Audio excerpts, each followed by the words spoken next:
오늘의 사연을 소개하겠습니다. 신혼여행을 다녀온 뒤 시댁에 내려갔는데 시어머님이 시누이까지 앉혀놓고 단호한 목소리로 말을 했어요.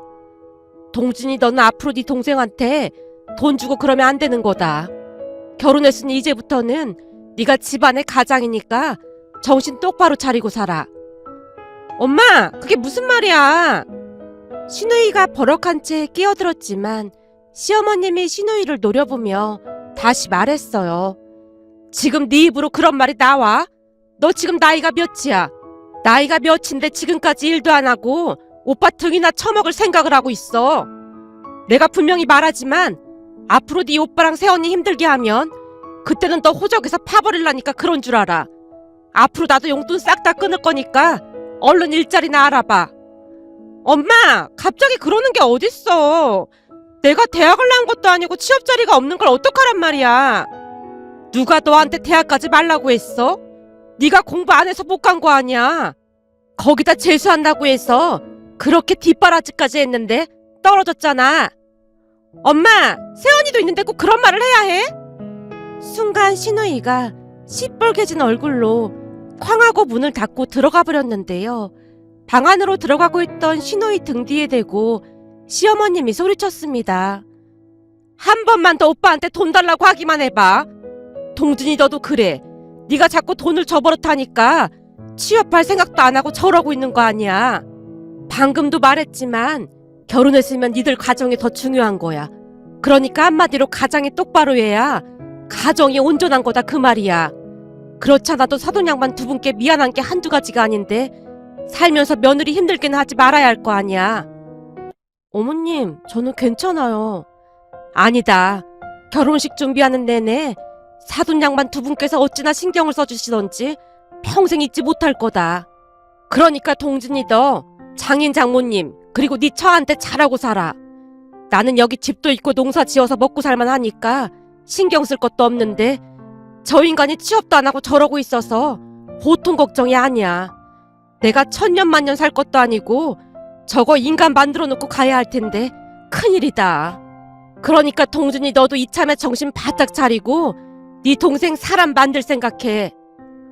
알았어요. 앞으로는 안 그럴게요. 남편이 눈치를 보며 대답을 하고 있었고 그 뒤에도 시어머님이 우리 부부에게 많은 당부를 했습니다. 아버지 제사도 내가 알아서 지내면 그만이야. 그러니까 괜시레 먼 길 올 필요도 없다. 그래도 제사 때는 내려와야지. 됐어. 제사 때문에 난리 나는 집이 어디 한두 집인 줄 알아? 네 아버지도 저승해서 니들이 잘 살기만 하면 그까짓 제사 안 와도 신경 안 쓸 거니까 걱정하지 마. 그냥 니들만 잘 살아주면 난 아무 소원도 없다. 그러니까 행복하게 잘만 살아주면 되는 거야. 시어머님이 다시 한번 당부를 하고 있었습니다. 시어머님은 홀로 남편과 시누이를 키웠는데요.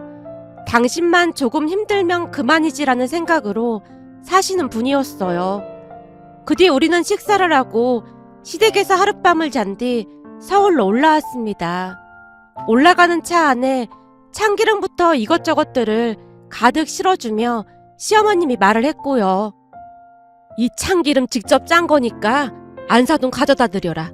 그리고 다 먹으면 내가 더 줄 테니까 말하고. 알겠어요, 어머님. 잘 먹을게요. 음식이 입맛에 안 맞았을 텐데 잘 먹어줘서 고맙구나. 아니에요. 정말 맛있었어요. 그래서 밑반찬도 잔뜩 실었잖아요. 말이라도 참 고맙구나. 다시 한번 말하지만 난 농사일도 해야 해서 종일 밖에 있으니까 전화해도 받지도 못한다. 그러니까 전화도 자주 할 필요도 없어. 내가 무슨 큰일 생기면 그때나 전화할 테니까. 라며 시어머님이 우리 등을 떠미는 바람에 차에 올라타서 출발을 했는데요. 우리가 멀어질 때까지 시어머님이 하염없이 바라만 보고 있었습니다. 그런 시어머님의 모습에 콧등이 시큰해졌는데요. 시어머님은 전형적인 한국의 어머니였다고 해야 할까요? 자식들을 위해 희생하고 또 희생하시는 그런 분이었으니까요. 언젠가 시어머님이 제게 말을 한 적이 있었거든요. 나는 남편도 없이 이렇게 힘들게 살았지만 내 자식들만큼은 온전한 가족을 만들고 잘 살았으면 소원이 없겠어. 그래서였는지 시어머님은 우리 부부 일에 일체 관여하지 않았습니다. 어느 날은 시어머님 생신을 맞이해서 시댁에 내려갔는데요. 이모님이 마치 저 들으라는 듯이 시어머니께 말을 했어요. 아들 며느리가 서울에서 좋은 직장 다니고 있는데 언니도 가서 놀고 오고 그래. 며느리한테 맛있는 것도 사달라고 하고. 내가 돈이 없는 것도 아니고 왜 며느리한테 사달라고 해. 쓸데없는 소리 하지 마. 아무튼 언니도 참 대단해. 내가 궁금해서 그러는데 혹시 언니 쟤들 주소도 모르는 거 아니야? 이모님이 귀를 쫑긋 세운 채 시어머님을 바라보고 있었는데요. 시어머님이 오히려 놀란 듯 이모님께 되물었어요. 뭐야, 그럼 너는 아들 며느리 주소를 알고 있다는 말이야? 당연히 알고 있어야지. 그럼 너 혹시 아들 며느리 집에도 막 드나들고 그러는 거야? 내가 엄마인데 당연한 거 아니야? 얘가 큰일 날 소리 하고 있네. 네 아들한테나 네가 엄마인 거지. 아들만 사는 집도 아니고 며느리도 같이 사는 집에 네가 왜 들락날락하고 난리야. 그러니까 니네 아들 며느리가 허구한 날 싸우고 난리잖아. 넌 그 꼴을 보고도 아들 며느리 집에 드나들고 싶대. 사람이 나이가 들수록 현명하게 살아야지. 뭐하는 짓이야. 시어머님이 어찌나 정색하고 말을 하고 있던지 이모님이 당황한 모습이었습니다. 실제로 시어머님은 우리 집 주소를 알려고 하지도 않았고 궁금해하지도 않았으니까요. 그러던 어느 날은 시누이에게 전화가 걸려왔어요. 언니, 저 지금 서울 올라가고 있거든요. 서울이요?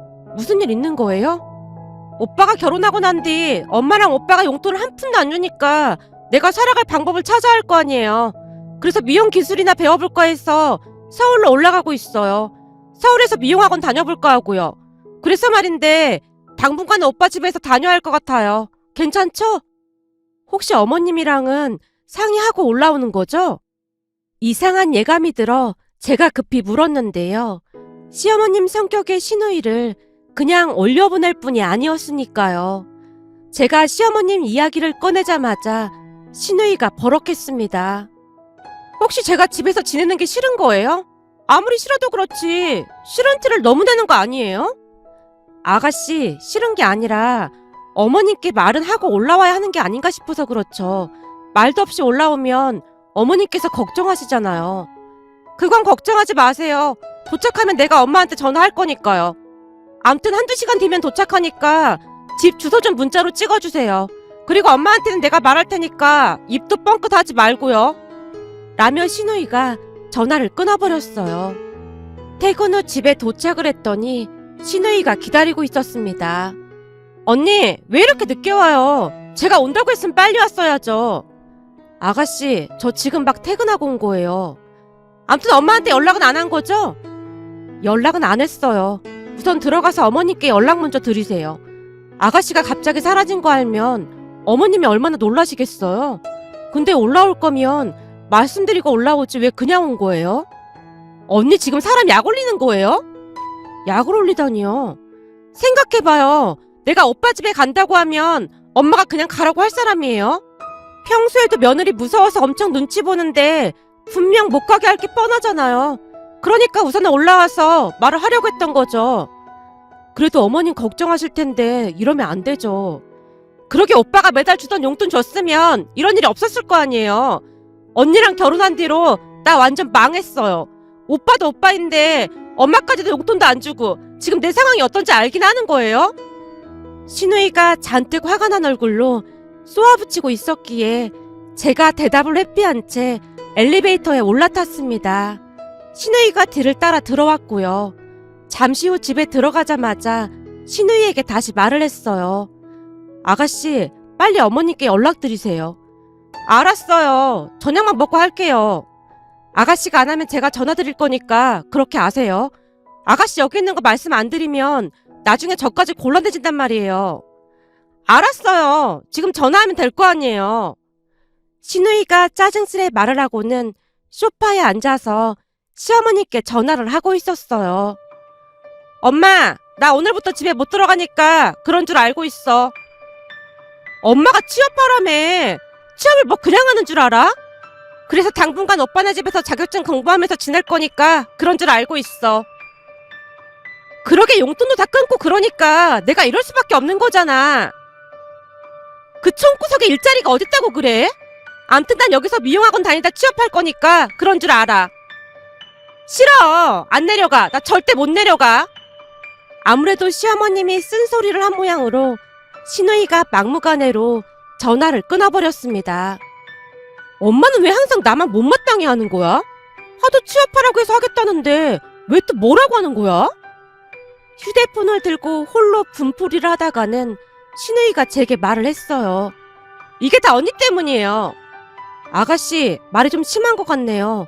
그게 왜 저 때문이에요? 그렇잖아요. 오빠가 결혼하기 전에는 평화롭게 잘 살았는데 언니가 들어오고 난 뒤부터 집안이 시끌시끌 하잖아요. 내가 궁금해서 그러는데 혹시 언니가 엄마랑 오빠한테 뭐라고 한 거 아니에요? 뭐라고 하다니요? 그러니까 오빠가 나한테 용돈 주는 거에 대해 불만 있다고 말한 거 아니냐 그 말이잖아요. 아가씨, 말이 되는 소리를 해요. 저 그런 소리 한 적 단 한 번도 없어요. 평소에도 말도 안 되는 억지를 자주 부려댔던지라 저도 지지 않고 대꾸했는데요. 신우이가 믿을 수 없다는 표정으로 말을 했어요. 아니라고 하면 어쩔 수 없는 건데 아무리 생각해봐도 뭔가 좀 이상해서요. 명색이 우리 엄마가 시어머니인데 며느리 눈치를 너무 보고 있잖아요. 혹시 언니가 우리 엄마한테 협박하고 있는 거 아닌가 해서 그렇죠. 아가씨, 자꾸 그렇게 억지 부리면 저도 더 이상 참고만 있진 않을 거예요. 라며 제가 신우이를 나무라고 있었는데요. 순간 제 휴대폰이 울려대서 보니 시어머님이었습니다. 네, 어머님. 아가씨요? 지금 저랑 같이 있으니까 너무 걱정하지 마세요. 네? 지금 당장 내려보내라고요? 제가 어떻게 그래요? 우선 올라왔으니까 며칠 있다 내려가라고 하던지 할게요. 제가 시어머님을 설득하고 전화를 끊었는데요. 신우이가 제게 따져 물었습니다. 언니, 그게 무슨 말이에요? 내려보내다니요. 아니, 그게 어머님께서 당장 내려보내라고 난리도 아니에요. 그래서 우선은 안심시켜드릴까 싶어 말씀드린 것 뿐이에요. 제 말에 신우이가 말을 돌리려 애쓰는 모습이었어요. 그나저나 오빠는 언제 오는 거예요? 아가씨가 전화 한번 해보세요. 제가 약간은 쌀쌀맞은 목소리로 말을 하고는 방으로 들어가 버렸는데요. 가면 갈수록 심해져가는 신우이의 억지를 마냥 받아줄 수만은 없었으니까요. 잠시 후 남편이 집에 들어왔는데 이미 시어머님 전화를 받은 모양으로 잔뜩 성이 난 표정이었습니다. 넌 엄마한테 연락도 안 하고 그냥 올라오면 어떡해? 그리고 미용학원을 다닐 거면 거기서 다니던지 하지. 연락도 없이 무조건 올라오면 어떡해? 그런 총구석에 미용학원이 어딨어? 그리고 내가 올라온다고 하면 다들 그러라고 했을 것 같아? 그래서 어떻게 하겠다는 건데? 말했잖아. 여기 미용학원 다니면서 취업할 생각이라고. 우리 집에 있어도 될지는 네가 결정할 문제가 아니고 네 새언니랑 내가 결정해야 하는 문제인데 네가 왜 통보를 하고 있어? 마치 작정이라도 한 듯 남편이 신우이를 마구마구 몰아붙이고 있었어요. 그리고 평소와는 다른 남편의 모습에 신우이가 잔뜩 겁먹은 표정으로 눈에 눈물이 그렁그렁해져 있었고요. 오빠, 진짜 너무한 거 아니야? 나도 먹고 살려고 이러는 거잖아. 근데 다들 화만 내면 뭘 어쩌란 말이야. 네가 이렇게 막무가내로 행동하지 않았음 우리도 방법을 찾았을 거 아니야. 네 태도가 잘못됐다는 말을 하고 있는 거잖아. 남편이 다시 신우이를 몰아붙이고 있었기에 제가 급히 남편을 말렸습니다. 여보, 우선 진정하고 방에 들어가서 조용히 얘기하자. 내일 아침 일찍 엄마 올라오실 거니까 그런 줄 알고 있어. 어머님께서? 어차피 내일 주말이라 터미널로 마중 나간다고 했어. 그럼 내일 어머님 올라오시면 같이 상의해보면 되겠네. 라며 일단은 그쯤에서 대화를 중지시켰습니다. 다 같이 식사를 하는 내내 모두들 입을 꾹 다문 채 침묵만을 유지하고 있었고요. 그렇게 다음날이 되었고 터미널에서 시어머님을 모시고 집으로 왔습니다. 집에 들어서자마자 시어머님이 신우이 등짝을 있는 대로 날리고 있었어요. 넌 대체 누굴 닮아서 이 모양인 거야? 내가 너 때문에 창피해서 살 수가 없어. 취업하라며. 그래서 올라온 거잖아. 네 성격에 미용은 뭔 놈의 미용을 한다고 난리야. 며칠 하지도 못할 거면서 시어머님이 신우이에게 너무나 화를 내고 있었기에 제가 시어머님을 말리며 말했어요. 어머님, 그럼 당분간만 여기 있으면서 배우라고 해보는 건 어때요? 아가씨 말대로 거기에는 미용 학원이 없긴 하잖아요. 그리고 아가씨도 잘 들으세요. 만약 여기 있으면서 공부도 안 하고 그러면 바로 어머님께 연락드릴 거니까 그런 줄 아세요. 미용 자격증을 반드시 취득한다는 조건이에요. 아니다. 그냥 작은 월세방 하나 얻어주면 그만이야. 저거 성격도 지랄 맞아서 여기서 지내지도 못해. 어머님, 아무리 그래도 월세방은 여자 혼자 있기가 좀 위험하기도 하고 저희가 서울에 있는데 그건 좀 아닌 것 같아요. 아가씨 혼자 월세방 내보내면 우리도 많이 불안할 것 같기도 하고요. 그래도 니들 불편할까봐 그렇지. 저희는 괜찮아요. 그러니까 너무 걱정하지 마세요. 시어머님을 안심시켜드린 후 그날은 우리 집에서 주무시고 다음날 배웅을 해드렸습니다. 그런데 그 뒤부터 신우이가 다른 사람이 된 것처럼 잘하려고 노력하는 모습이었어요. 어느 날은 퇴근을 했더니 신우이가 음식을 해서 밥상까지 차려놓고 기다리고 있었습니다. 이걸 다 아가씨가 만든 거예요? 제가 하긴 했는데 맛은 보장 못해요. 그래도 최선을 다해서 만들어봤어요. 오빠는 회사에서 저녁 먹고 와서 굳이 이렇게까지 할 필요 없어요. 아가씨 미용 공부도 해야 하는데 괜찮아요. 저도 저녁은 간단하게 샐러드 먹는 편이거든요. 그래도 제가 언니한테 점수 따려고 정성껏 만들었는데 그냥 먹어주면 안 돼요? 저 혼자 밥 먹기도 좀 그래서요. 신우이가 풀 죽은 목소리로 말을 하고 있었기에 미안한 마음이 들어 제가 다시 말했습니다. 아가씨, 오해는 하지 말아주세요. 저는 그냥 아가씨 힘들까봐 그런 것뿐이에요. 전 괜찮으니까 같이 밥 먹어요. 아가씨가 제 손을 잡아 끌고 식탁에 앉았습니다. 마침 배가 고프긴 했던지라 음식을 입에 넣었는데요. 시어머님 음식 솜씨를 닮은 모양으로 맛이 아주 훌륭했어요. 이걸 진짜로 아가씨가 한 거예요? 그럼요. 예전부터 엄마 등 뒤에서 나름 배운 게 있다 보니까 흉내만 내본 건데 괜찮아요? 이건 괜찮은 정도가 아닌데요? 진짜 맛있어요. 다행이네요. 맛있게 드세요. 신우이가 환하게 웃으며 좋아하는 모습이었습니다. 그날 퇴근한 남편에게 신이 난 채 말을 했어요. 여보, 오늘 퇴근했더니 아가씨가 저녁을 준비해 놓은 거 있지? 뭐? 음식을 준비했다고? 근데 엄청 맛있더라고. 나 완전 많이 먹었잖아. 아가씨도 느낀 게 많은지 노력하는 것 같아서 얼마나 다행인지 모르겠어. 그럼 다행이긴 한데 내 동생이 하루아침에 그렇게 변할 사람이 아닌데. 남편이 여전히 미심쩍다는 표정으로 고개를 갸우뚱거리고 있었습니다. 시어머님께도 전화를 해서 신우이 칭찬을 했지만 시어머님 역시 뭔가 개운치 않다는 듯이 말을 하고 전화를 끊는 모습이었어요. 그런데 그날 밤새도록 화장실을 들락날락하느라 거의 날밤을 새고 말았습니다. 남편이 걱정스레 물었고요. 당신 괜찮은 거야? 병원 가봐야 하는 거 아니야? 아니야. 아무래도 항상 저녁을 간단하게 먹다가 너무 과하게 먹은 모양이야. 오늘은 좀 자중해야겠다. 남편과 제 말을 들은 모양으로 신우이가 놀라서 물었어요. 언니, 무슨 일 있는 거예요? 아니요. 어제 아가씨가 해준 음식이 너무 맛있어서 많이 먹다 보니까 배탈이 난 모양이에요. 정말요? 어떡해요? 괜찮으니까 걱정하지 마세요. 신우이가 너무나 미안한 표정을 짓고 있었기에 더욱더 미안한 마음이 들어 제가 신우이를 달랬어요. 그런데 그 뒤에도 며칠에 한 번씩 신우이가 저녁을 준비한 채 기다리고 있었고 항상 저녁을 먹고 난 뒤 배탈이 나곤 했습니다. 패턴은 항상 같았어요. 저녁을 먹고 난 뒤 얼마 지나지 않아 바로 화장실로 직행해야만 했으니까요. 하지만 그 순간에도 저는 신우이를 전혀 의심하지 않고 있었는데요. 많이 노력하고 있는 신우이를 절대로 의심하고 싶지 않았으니까요. 그러던 어느 날은 친구들이 집에 놀러왔고 고맙게도 신우이가 자리를 피해줬습니다.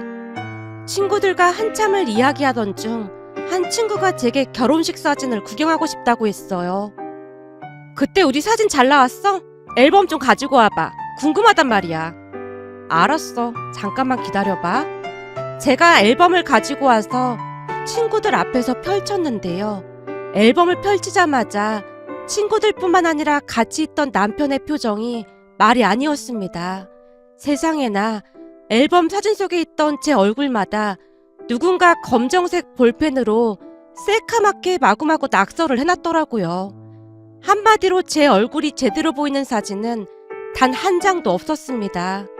그 모습에 친구들은 약간은 겁에 질린 듯해 보였고 남편의 표정은 무섭게 일그러져 있었어요. 놀란 제가 급히 앨범을 닫으며 말했습니다. 이상하다. 뭔가 잘못된 것 같아. 사진관에 연락을 좀 해봐야겠는데? 사진관에서 보내줬을 때 확인 안 해본 거야? 그때는 너무 정신이 없어서 미처 확인 못 해봤어. 이미 파일로 받아서 다 봤던 거라. 제가 말도 안 되는 소리를 하며 얼버무리고 있었기에 친구들도 제 눈치를 보며 더 이상 묻지 않는 모습이었습니다. 남편의 표정이 어마무시해 보였기에 더욱 그럴 수밖에요. 잠시 후 친구들이 돌아가자마자 남편이 신우이 방을 뒤지기 시작했습니다. 그 모습에 제가 놀란 채 물었어요. 여보, 뭐 하는 거야? 가만히 있어봐. 뭔가 이상해서 그래. 남편이 신우이 방을 구석구석 뒤지다가는 어느 순간 자리에서 꼼짝도 하지 않은 채 뭔가를 손에 쥐고 뚫어져라 바라보고 있었습니다. 그 바람에 저도 남편 손에 들려있던 것에 눈길이 갈 수밖에 없었는데요. 남편이 들고 있던 건 시럽으로 된 변비약이었습니다. 그제서야 그동안에 이상했던 것들이 마치 퍼즐이 맞춰지듯 실마리가 풀려가기 시작했는데요. 아마도 저녁마다 음식을 했던 신우이가 제 음식에 변비약을 넣었다는 걸 어림짐작으로나마 알 수가 있었어요. 남편이 결혼식 앨범과 변비약을 거실 탁자 위에 올려두고 아무 말 없이 신우이를 기다리고 있었습니다. 잠시 후 신우이가 해맑은 표정으로 들어오다가는 거실 탁자에 있던 것을 발견하고는 놀라서 뒷걸음질을 치는 듯 하더니만 언제 그랬냐는 듯이 시치미를 떼며 입을 열었어요. 이게 뭐야? 누가 사진에 이래놓은 거야? 사진관에서 잘못한 거야? 몰라서 묻는 거야? 내가 모르긴 뭘 몰라. 대체 네 방에 변비약이 왜 이렇게 많이 있는 거고 사진은 대체 누가 이래놨을까? 그걸 왜 나한테 물어? 너 진짜 모른다는 거지? 너 바른 대로 말 안 하면 이제부터 너랑 영 끊고 살 테니까 바른 대로 말해. 네가 하나뿐인 내 동생이라고 해도 지금부터 거짓말하면 난 두 번 다시 네 얼굴 볼 생각 없으니까. 남편의 얼굴이 어찌나 무섭게 변해 있던지 저조차도 끼어들 수가 없었습니다. 결국 신우이가 눈물을 뚝뚝 흘리더니만 실토를 했어요. 새언니가 들어온 뒤로 너무 힘들어서 내가 그랬어. 이게 다 새언니 때문에 그런 거잖아. 너 진짜 제정신이 아니구나. 너 당장 짐 싸. 지금 집에 데려다 줄 테니까. 그리고 앞으로 네 얼굴 볼 생각 없으니까 그런 줄 알고 있고. 넌 선을 넘어도 너무 넘었어. 남편이 여전히 싸늘한 표정으로 신우이를 노려보고 있었습니다. 신우이가 뭐라고 입을 떼려고 했지만 남편의 표정이 심상치 않음을 느꼈던 것인지 조용히 짐을 싸는 모습이었어요. 그 뒤 신우이는 억지로 짐을 싸고는 시댁으로 내려갔습니다. 물론 시어머님도 모든 사실을 알게 되었고 신우이의 앞날은 불을 보듯 뻔해 보였는데요. 시어머님 또한 신우이에게 말 한마디도 하지 않은 채 없는 사람 취급을 했다네요. 그동안 살면서 남편과 시어머님이 그토록 화를 낸 적이 처음이었기에 잔뜩 겁을 먹은 채 신우이가 덜덜 떨고 있었답니다. 그렇게 시간이 얼마나 지났을까요? 어느 날 남편이 제게 조용히 말을 했어요. 수진이 있잖아. 엄마 친구가 하는 미용실에 취직을 했다고 하더니만 돈을 보내왔더라고. 아가씨가 미용실에서 무슨 일을 하는데? 사람들이 머리하면 머리 감겨주는 일 그런 거 하고 있다나 봐. 그러면서 미용 기술도 조금씩 배우고 있고. 진짜? 근데 무슨 돈을 보내와? 우리 앨범값 물어내라고 했거든. 그럼 그 돈을 보내왔단 말이야? 미용실에서 일해서 보내온 모양이야. 근데 정신 차리려면 아직 한참 멀었으니까 당신은 수진이한테 일치 연락하지도 마. 엄마도 여전히 수진이랑 말도 안 하는 모양이더라고. 그 뒤 신우이는 가족들의 눈치를 보며 나름 열심히 미용실을 다니고 있는데요.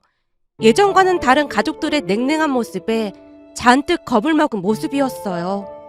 벌써 몇 달이 지났지만 시어머님뿐만 아니라 남편도 신우이와 말도 섞지 않고 있으니까요.